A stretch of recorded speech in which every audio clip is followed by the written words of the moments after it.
চলে যাচ্ছি মহাস্থান জাদুঘর, মহাস্থান প্রত্নতাত্ত্বিক জাদুঘর।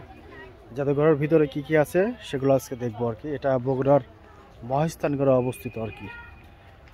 এখানে অনেক ভিজিটর আসে বাহির থেকে, বাংলাদেশ থেকে অনেক ভিজিটর আসে। অনেক জায়গা নেই জাদুঘরটা অবস্থিত। হ্যাঁ, খুব সুন্দর সুন্দর বাগান করা দরজা, গেট। এই গেটগুলা 2500 বছর আগেকার প্রায়। আনুমানিক 18 শতক শেরপুর প্রাপ্ত দরজার ফ্রেম। চিন্তা করা যায় যে কতশো বছর আগের এই দরজার ফ্রেমগুলা করা। আমরা এখন যাব ওই যে ওইটা হচ্ছে জাদুঘর। হ্যাঁ, ওইটার মধ্যে অনেক কিছু আছে, সেটাই আজকে দেখার জন্য আসছি।